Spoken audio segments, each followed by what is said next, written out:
Hello dear students, welcome to the class. Welcome to the session of ICT Virtual Classroom. Dear students, मेरा नाम है Rajesh Chamola, teacher science ICT Virtual Classroom Dehradun.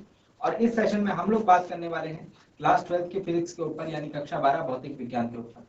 अपनी पिछली classes में हम लोग इलेक्ट्रिक फील्ड को समझ रहे हैं, यानी वैद्युत क्षेत्र को समझ रहे हैं। और अपनी रिसेंट क्लास में हमने ये देखा कि किसी वैद्युत द्विध्रुव के बारे में जानकारी हमने ली, यानी इलेक्ट्रिक डाइपोल के बारे में। और हमने ये भी देखा कि इलेक्ट्रिक डाइपोल के किसी बिंदु पर जो विद्युत क्षेत्र की मात्रा होती है उसको किस प्रकार से फाइंड आउट किया जाता है। आज की क्लास में हम अपने उसी कॉन्सेप्ट को करेंगे कंटिन्यू, जिसमें कि हम पिछली क्लास में समझ रहे थे वैद्युत द्विध्रुव के किसी अक्षीय स्थिति पर स्थित कोई बिंदु पर जो विद्युत क्षेत्र होगा वो कितना होगा, उसको हम लोग कंसिडर कर रहे थे। एक बार मैं आपको अगर क्विक रिवाइज करवा दूं तो हमने अब तक वैद्युत द्विध्रुव को पढ़ लिया है और उससे पीछे की जितनी बातें हैं, जिसमें कि हमने वैद्युत बल को समझा है, वैद्युत क्षेत्र को समझा है, और इन सभी चीजों को कूलाम के नियम को समझा है, प्रिंसिपल ऑफ सुपरपोजिशन को समझा है। इन सभी बिंदुओं के ऊपर हम चर्चा कर चुके हैं। तो चलिए डियर स्टूडेंट्स, ज्यादा लेट ना करते हुए आज की क्लास को करते हैं स्टार्ट और चलते हैं स्मार्ट बोर्ड की स्क्रीन। तो डियर स्टूडेंट्स, अब तक हम जिस टॉपिक के ऊपर चर्चा कर रहे थे एक बार मैं आपको वो रिवाइज करवा देता हूँ। कुछ इस प्रकार से था हमारे पास कंडीशन कि हम लोग वैद्युत द्विध्रुव के कारण वैद्युत क्षेत्र की गणना कर रहे थे, और उसमें जो पहला पॉइंट था अक्षीय स्थिति पर, यानी वैद्युत द्विध्रुव के अक्षीय स्थिति पर कितना वैद्युत क्षेत्र होगा वैद्युत द्विध्रुव के कारण। ठीक है, तो अक्षीय स्थिति पर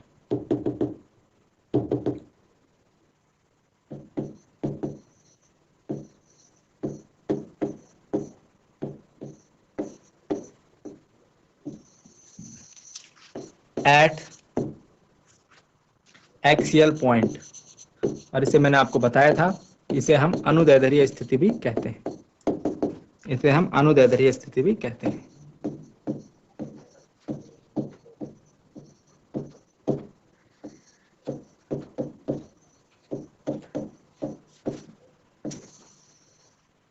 ठीक हो गया। अब जरा ध्यान दीजिए, हमारे पास जो फिगर था उस फिगर को एक बार मैं दोबारा से ड्रॉ कर रहा हूं आप लोगों के सामने। ठीक है, और थोड़ा जल्दी से ड्रॉ करूंगा क्योंकि हमको आज इसका डेरिवेशन कंप्लीट भी करना है। सपोज ये एक आवेश है, ठीक है, इस आवेश को थोड़ा और बड़ा कर लेते हैं।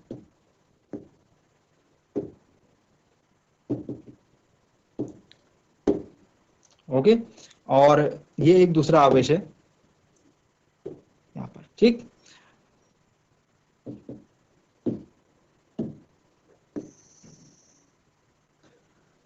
और इससे जो ये रेखा मुझे दिख रही है, डॉट डॉट रेखा, यहां पर मैंने किसी बिंदु को माना है, ये बिंदु P है। ठीक है, इस बिंदु P पर मुझे क्या करना है, इस बिंदु P पर मुझे विद्युत क्षेत्र की गणना करनी है।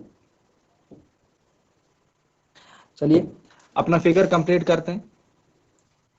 हम लोगों ने ये डिस्कस किया था, हम लोगों ने ये माना था कि ये जो वैद्युत द्विध्रुव है इसका ये वाला सिरा नेगेटिव और ये वाला सिरा पॉजिटिव है, मतलब ये दिस इज -q और दिस इज +q। ठीक है, ये बिंदु P है जहां पर हमको वैद्युत क्षेत्र की गणना करनी है। आपको पता है कि वैद्युत द्विध्रुव के जो बीच की दूरी है, दोनों आवेशों के बीच की जो दूरी है उसको हम लोग 2l मानते हैं। तो अगर सेंटर पर ये पॉइंट है, ये कोई पॉइंट है O जो कि कहां पर है, सेंटर पर है, तो यहां से ये है O बिंदु जो कि केंद्र पर स्थित है, तो ये दूरी L हो जाएगी और ये दूरी L हो जाएगी, क्योंकि पूरी जो -q और q के बीच की जो दूरी होती है वैद्युत द्विध्रुव में वो 2l होती है ना। तो ये दूरी L हो जाएगी और ये दूरी भी L हो जाएगी। इसके अलावा अब मैं जो O से P की दूरी जो मेजर कर रहा हूं, O से P के बीच की दूरी मैं मान रहा हूं कि सपोज वो है R, यहां से यहां की दूरी जो है R है, तो ये वाली दूरी मैं फाइंड आउट कर सकता हूं। B से P की दूरी, इनको मैं नाम दे देता हूं इन बिंदुओं को, ये A बिंदु है और ये B बिंदु है। तो B से P के बीच की दूरी को मैं कैसे फाइंड आउट कर सकता हूं, B से जो P के बीच की दूरी होगी BP will be equal to R minus L, और AP को अगर मैं फाइंड आउट करूं तो ये आएगा मेरा R प्लस L। ठीक है, तो ये सारी चीजें हम नोट डाउन कर चुके थे। ठीक, इसके बाद हमने अपना डेरिवेशन स्टार्ट करा था, और डेरिवेशन हमारा कुछ इस दिशा में चलता हुआ दिख रहा था। P बिंदु पर उत्पन्न वैद्युत क्षेत्र। नंबर 1 हमने देखा था प्लस क्यू आवेश के कारण, प्लस क्यू आवेश के कारण हमने नोट डाउन करा था E1 is equal to K Q upon R minus L square. ये हम पिछली क्लास में नोट डाउन कर चुके हैं बच्चों। मैं कंटिन्यू करने के लिए ये वैल्यूज आपके सामने दोबारा से नोट डाउन कर रहा हूं। न्यूटन प्रति कूलाम, इसकी हमने दिशा देखी थी। दिशा क्या होगी? E1 मतलब ये जो प्लस क्यू आवेश के कारण, इस आवेश के कारण। तो यहाँ पर मैंने बताया था प्लस, यहाँ पर प्लस क्यू आवेश है और हम किस बिंदु पर देख रहे हैं? P पर। तो यहाँ भी हम एक धन आवेश लेते हैं, एकांक धन आवेश, जिसे हम परीक्षण धन आवेश। अब आपको पता है प्लस प्लस के बीच में रिपल्शन होता है, यानी कि प्रतिकर्षण होता है। दोनों आवेश कैसे हैं? धनात्मक है, मैंने बताया आपको। तो ये जो यहाँ पर जो वैद्युत क्षेत्र होगा वो मुझे इस दिशा में, ये इसको इस दिशा में धकेलने का काम करेगा। जो वैद्युत आवेश है, परीक्षण आवेश है हमारा P पर, प्लस क्यू उसे धकेलेगा, क्योंकि दोनों समान सजातीय आवेश हैं। तो ये जो दिशा हो गई, ये किसकी दिशा हो गई? E1 की दिशा हो गई। क्या दिख रही है मुझे? E1 दिशा। E1 की जो दिशा दिख रही है, B से P की ओर दिख रही है, B से P की ओर। सिमिलरली अगर दूसरे टर्म्स में बात करें E2 क्या होगा? माइनस क्यू आवेश के कारण। तो माइनस क्यू आवेश के कारण भी सेम, मुझे बस दूरी चेंज करनी पड़ेगी, R प्लस एल स्क्वायर, ठीक है, क्योंकि AP दूरी होगी, माइनस क्यू की जो P से दूरी है वो AP है, ठीक। और न्यूटन प्रति कूलाम, और इसकी दिशा अगर हम डिनोट करें तो अब की बार आप थोड़ा सा चेंज करेंगे। दिशा देखिए इसकी, यहाँ पर माइनस क्यू आवेश है और हम कर रहे हैं P बिंदु पर इसके द्वारा उत्पन्न वैद्युत क्षेत्र। तो माइनस और प्लस दोनों कैसे? विजातीय आवेश है, तो इसमें आकर्षण होगा। आकर्षण मतलब इसको खींचने का काम करेगा। तो जो दूसरे नंबर वाला जो वैद्युत क्षेत्र है वो मुझे इस प्रकार से दिखता हुआ, चलता हुआ दिखेगा, है ना। तो दूसरा E2 मुझे ऐसे दिखेगा। ठीक हो गया? समझ में आ गई बात? ठीक है। तो E2 ये हो गया और E1 ये हो गया। दिशा मुझे दिख रही है इसमें P से A की ओर।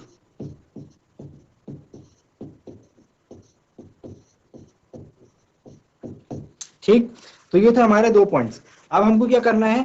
फाइनल E निकालना है, कुल विद्युत क्षेत्र निकालना है। अब यहां से आगे देखिए आप, कुल विद्युत क्षेत्र की गणना आप किस प्रकार से करेंगे, जरा ध्यान से समझिए।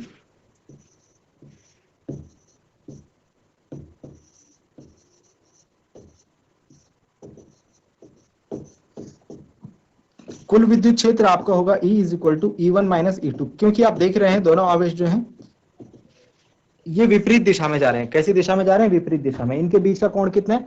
180 डिग्रीज का है।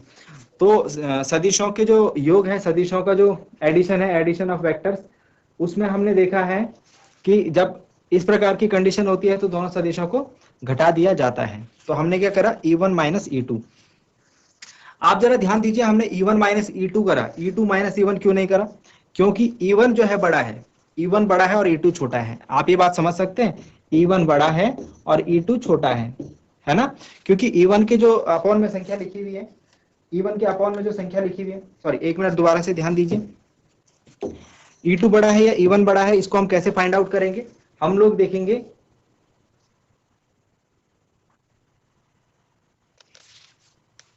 हम लोग ये देखेंगे कि दोनों आवेशों में से बड़ा आवेश कौन सा है, इसको फाइंड आउट हमको करना है। उसके लिए हम क्या करेंगे? उसके लिए आप ये देखिए कि इनके अपॉन में जो लिखा हुआ है वो क्या संख्या लिखी हुई है। मतलब देखो K Q तो दोनों के ऊपर लिखा हुआ है, एक के अपॉन में लिखा हुआ R माइनस एल का स्क्वायर और एक के अपॉन में लिखा हुआ R प्लस एल का स्क्वायर। ठीक है, तो यहाँ पर जो संख्या आएगी, यहाँ पर जो संख्या आएगी वो छोटी आएगी क्योंकि माइनस हो रहा है, और नीचे अपॉन में जो संख्या आएगी वो बड़ी आएगी क्योंकि यहाँ पर प्लस हो रहा है।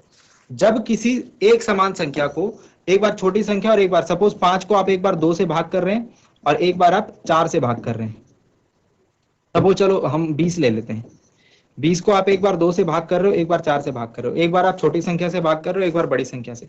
तो आप देखोगे जब आपने 20 को 2 से भाग करा तो 10 आया, और 4 से भाग करा तो 4 पंजे 20, 5 आया।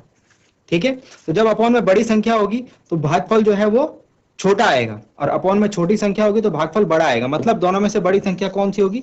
R माइनस एल स्क्वायर, जिसके अपॉन में लिखा है। ठीक है, तो R माइनस एल स्क्वायर कौन से वाले? E1 के अपॉन में लिखा है, मतलब E1 बड़ा है। ठीक है, तो ये होगा E1 माइनस E2। ठीक हो गया? बात समझ में आई? हमने E2 माइनस E1 क्यों नहीं लिखा? क्योंकि E1 is greater than E2 है। यहां पर हम लिख सकते हैं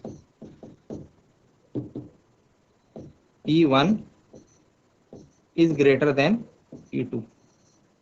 चलिए अब वैल्यूज पुटअप कीजिए और कैलकुलेट कीजिए आप अपने हिसाब से। मैं यहाँ पर वैल्यूज पुटअप कर रहा हूँ। E1 की जो वैल्यू है वो है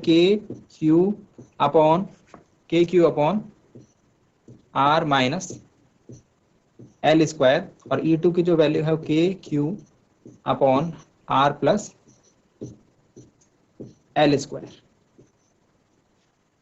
ठीक है, KQ upon R minus L square, KQ upon R plus L square. ठीक, जब आप इसे कैलकुलेट करेंगे, इसको कैलकुलेट करने के लिए मैं आपको अगले पेज पर लेकर चलता हूं। हमारे पास जो वैल्यू बनी है E is equal to KQ upon R minus L square minus KQ upon R plus L square. अब मैं इसको आपको पूरा डिटेल में सॉल्व करके दिखा रहा हूं। ठीक है, तो सिंपल अलजेब्रा इसमें लग रही है, एलसीएम लेंगे। एलसीएम आएगा कुछ इस प्रकार से। ठीक, और जब इसको आप सॉल्व करेंगे तो ये आएगा R प्लस L का whole square minus R minus L का whole square. A minus B का होल स्क्वायर और A प्लस बी के होल स्क्वायर से ऊपर आप फॉर्मूला लगा लीजिए। जब आप इसे एक्सपेंड करेंगे तो ये बनेगा R square plus L square plus 2RL minus R square minus L square plus 2RL। देखो मैंने माइनस को भी इंट्रोड्यूस कर दिया साथ साथ में अंदर फॉर कैलकुलेशन। और ये नीचे का जो R माइनस L का whole square, R plus L का होल स्क्वायर आपको दिख रहा है, एक फॉर्मूला बन जाएगा। इस फॉर्मूला की जो वैल्यू है वो आप याद रख लीजिए। ठीक है, R square minus L square का होल स्क्वायर। जब आप इसे सॉल्व करेंगे तो ऊपर वाला ही आपको बनता हुआ दिखाई देगा, दोनों से आपको सेम चीज बनती हुई दिखाई देगी। ठीक, E is equal to KQ, देखिए R स्क्वायर से R square cancel, L square से L स्क्वायर कैंसिल, हमारे पास बचा 2 into 4RL upon R square minus L square का होल स्क्वायर। ठीक है, ये तो रहा इसका सॉल्यूशन। इतना तो हो गया इसका सॉल्यूशन।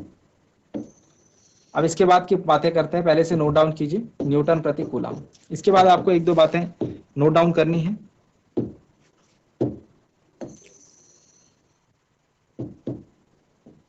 चलिए, तो इतना तो आ गया हमारा KQ upon KQ 4RL upon R square minus L square का होल स्क्वायर। अब ध्यान दीजिए जरा, यहां पर मैं एक पॉइंट लिख रहा हूं, R स्क्वायर की तुलना में L स्क्वायर नगण्य है।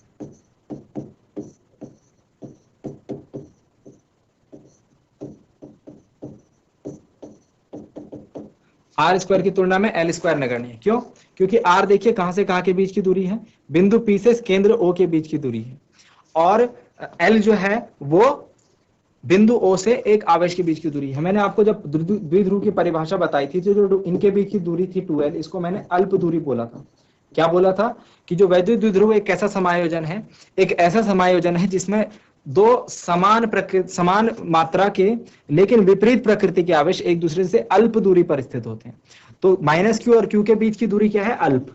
2L है अल्प दूरी, लेकिन L जो है उसकी आधी है।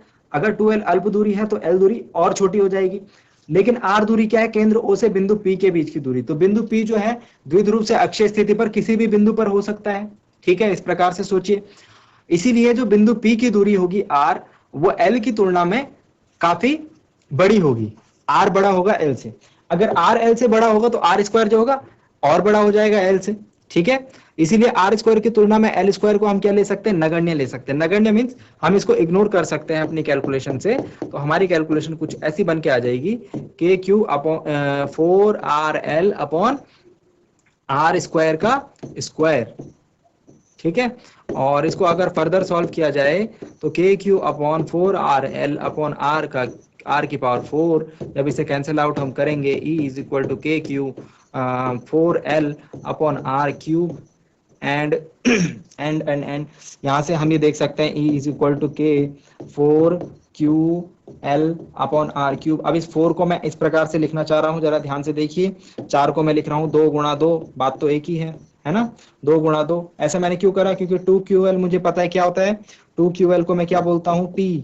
तो E is equal to K 2P by R cube. ये P क्या होता है? वैद्युत द्विध्रुव आघूर्ण। और इसको अगर हम सदिश रूप में लिखेंगे तो E वेक्टर K की वैल्यू भी रख देते हैं। चलिए, 1/4 pi epsilon not 2P vector upon R cube newton प्रति कूलम। तो ये रहा हमारा फाइनलाइज बल।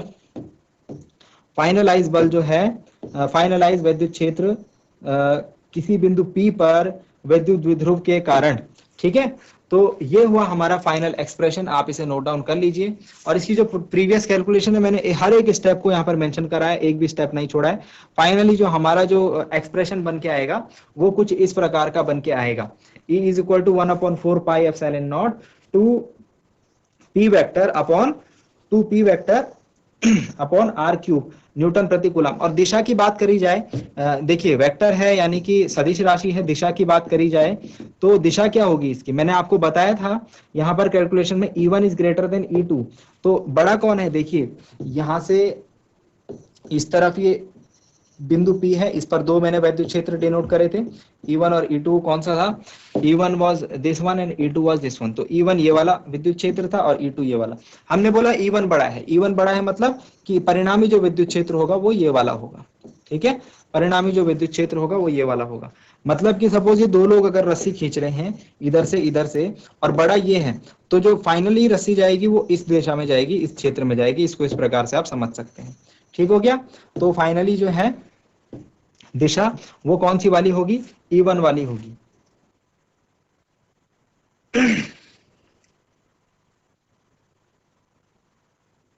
ओके, आई होप आपको ये बात समझ में आई होगी, ठीक है। अब नेक्स्ट जो है, नेक्स्ट यहाँ पर एक पॉइंट के ऊपर हम डिस्कशन कर रहे हैं। अगर आप इसे नोट डाउन कर रहे हैं तो जल्दी से नोट डाउन कीजिए, अगर आप इसे नोट डाउन कर रहे हैं तो जल्दी से नोट डाउन कीजिए। ओके, यहाँ पर डिस्कशन से हमको एक चीज देखने के लिए मिल रही है, जरा ध्यान दीजिएगा इसके ऊपर। E is equal to K 2P by R cube newton प्रति कूलम। और अगर मैं इसे कुछ इस प्रकार से लिखूं, E is inversely proportional to R cube, तो ये कुछ गलत नहीं होगा। And also we know that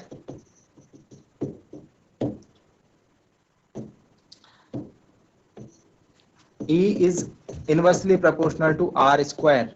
कहां पर देखा था हमने ये, कूलाम के नियम में, कूलाम्स लॉ हमें ये बोलता है कि जो विद्युत क्षेत्र है वो दोनों आवेशों के बीच की दूरी के वर्ग के व्युत्क्रमानुपाती होता है। वर्ग मतलब 2 घात और यहाँ पर 3 घात के व्युत्क्रमानुपाती से हमें बताया गया है।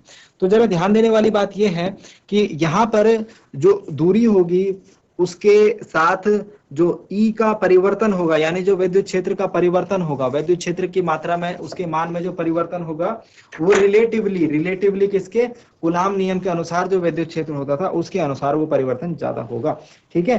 तो बहुत छोटी सी डिस्टेंस पर भी ये इलेक्ट्रिक फील्ड जो होगा बहुत ज्यादा वेरी कर जाएगा, क्योंकि उसकी घात आर क्यूब के व्युत्क्रमानुपाती है, ठीक है। ये बात समझ के, ठीक है, चलिए आई होप आपने नोट डाउन कर लिया होगा, ठीक है, गुड। अब हम लोग इसमें आप एक बात लिख सकते हैं कि यहां पर इलेक्ट्रिक फील्ड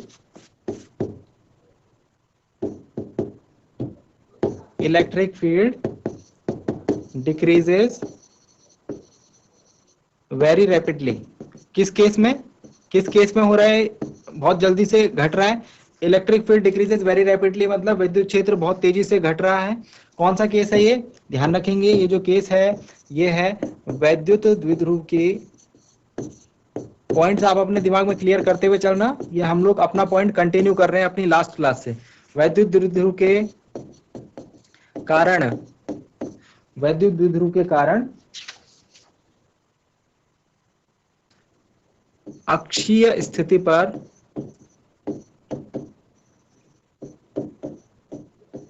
स्थिति पर स्थित किसी बिंदु पर विद्युत क्षेत्र, electric field due to a dipole on its axial position, ठीक है। चलिए नेक्स्ट जो सेकंड पार्ट में हम लोग डिस्कशन करने वाले हैं वो हम करेंगे निरक्षीय स्थिति पर या फिर विषुवतीय तल पर, ठीक। उस डिस्कशन को करने से पहले हम लोग द्विध्रुवों की भौतिक सार्थकता यानी फिजिकल सिग्निफिकेंस ऑफ डाइपोल्स देख लेते हैं। फिजिकल सिग्निफिकेंस ऑफ डाइपोल क्या है, हमारा नेक्स्ट पॉइंट मैं आपको जो समझा रहा हूं वह है physical significance of electric dipole.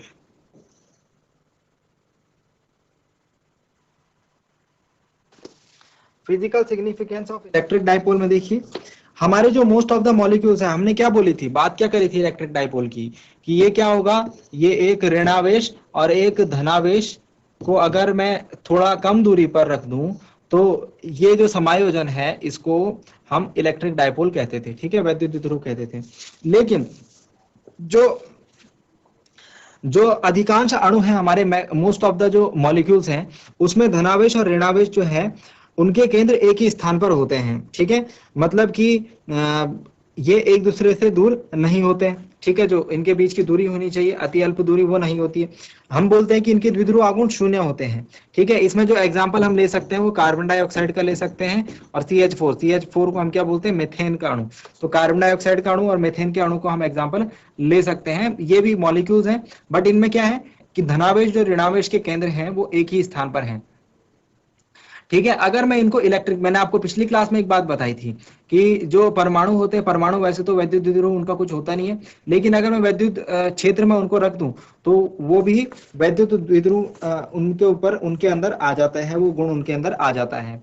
तो इनके पास अगर ये जो जिन अणुओं की मैं बात कर रहा हूं अभी पर बच्चों, अगर इनको मैं विद्युत क्षेत्र आरोपित किया जाए तो ये द्विध्रुव आघूर्ण विकसित कर लेंगे, ठीक है। बट कुछ अणुओं की बात हम करें तो इनके साथ ये प्रॉब्लम नहीं होती है, उनका जो ऋणावेश का केंद्र और धनावेश का केंद्र ये अलग अलग होता है, कुछ अल्प दूरी पर स्थित होता है, मतलब कि इनके पास अपना विद्युत द्विध्रुव आघूर्ण होता है, अपना P होता है इनके पास, इनको हमको विद्युत क्षेत्र में रखने की जरूरत नहीं है। अगर इनके पास जैसे सपोज ये वाले अणु हैं, इनको अगर विद्युत द्विध्रुव आघूर्ण इनमें विकसित करना है तो इनको विद्युत क्षेत्र में रखना पड़ेगा हमें, ठीक है। बट कुछ अणु हैं जिनके पास अपना विद्युत द्विध्रुव आघूर्ण होता है, ठीक है। इन प्रकार के जो अणु होंगे उनको हम ध्रुवित अणु कहेंगे या फिर पोलराइज्ड मॉलिक्यूल कहेंगे, ठीक है। तो इसका जो एग्जांपल देंगे हम, ये है H2O, यानी कि जल का जो अणु है ये क्या है, ध्रुवित अणु हम इसको कहते हैं। और हम इसमें देखेंगे आगे अपनी आने वाली क्लासेस में, आप जब हायर क्लासेस में पढ़ेंगे तो जो विभिन्न अणु हैं, डिफरेंट मॉलिक्यूल्स हैं, ये वैद्युत द्विध्रुव के वैद्युत क्षेत्र की उपस्थिति या फिर उसकी अनुपस्थिति में, उसकी एब्सेंस में या फिर उसकी प्रेजेंस में different kind of properties, different kind of phenomena वो शो करते हैं, ठीक है। तो जो बातें हमने अब तक करी इस पार्ट में, इसको जल्दी से हम कुछ इंपॉर्टेंट बातों को नोट डाउन कर लेते हैं। इसमें आप लिखेंगे, आप लिखिए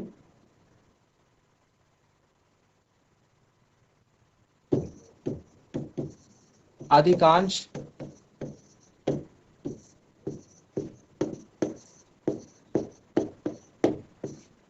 अणुओं के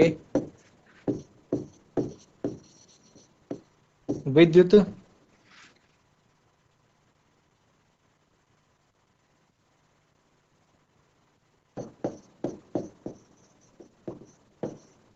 द्विध्रुव आघूर्ण शून्य होते हैं, R0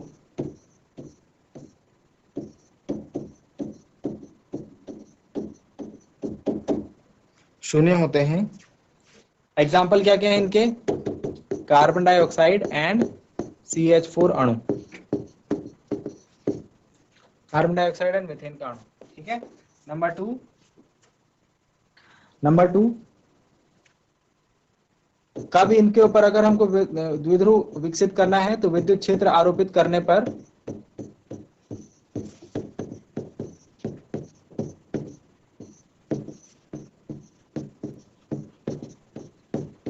पर ये विद्युत क्षेत्र पर ये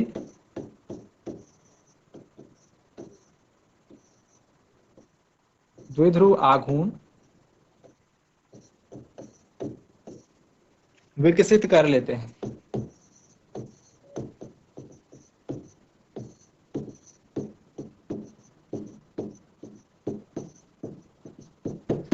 ठीक है। कब विकसित हो जाता है इनमें द्विध्रुव आघूर्ण, जब विद्युत क्षेत्र की उपस्थिति होती है। ठीक है, H2O यानी जल का अणु, जल का अणु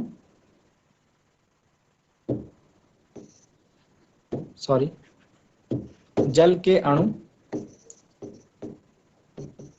के पास अपना स्थायी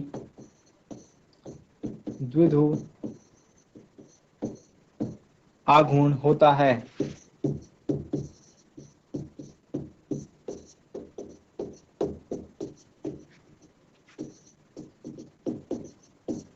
इसलिए इन्हें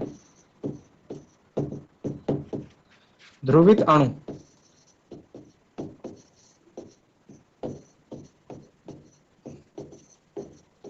कहते हैं। इसलिए इन्हें ध्रुवित अणु कहते हैं। ओके, तो जो हमारा जल का अणु है, वाटर मॉलिक्यूल है, इसमें क्या है, ये अपने पास इसका खुद का इलेक्ट्रिक डाइपोल मोमेंट होता है और इनको हम क्या कहते हैं, ध्रुवित अणु कहते हैं। आई होप आप इस बात को समझ पाए होंगे। चलिए, पोलर मॉलिक्यूल्स, इसको हम इंग्लिश में कहेंगे पोलर मॉलिक्यूल्स, पोलर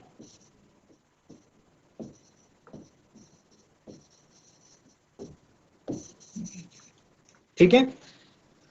चलिए, आई होप आपको ये बात समझ में आई होगी, फिजिकल सिग्निफिकेंस। नेक्स्ट क्लास में हम लोग जो है सेकंड पार्ट करेंगे, निरक्षीय स्थिति में स्थित किसी निरक्षीय स्थिति में स्थित किसी बिंदु पर वैद्युत द्विध्रुव के कारण उत्पन्न विद्युत क्षेत्र की गणना हम लोग नेक्स्ट क्लास में करेंगे। तो डियर स्टूडेंट्स, आई होप आपको आज जो बातें बताई गई वो समझ में आई होंगी और आपको इंटरेस्टिंग लगी होंगी। मिलते हैं अगली क्लास में एक नए और इंटरेस्टिंग टॉपिक के साथ। क्लास से जुड़ने के लिए आप सभी का बहुत बहुत धन्यवाद। Thank you very much and have a nice day.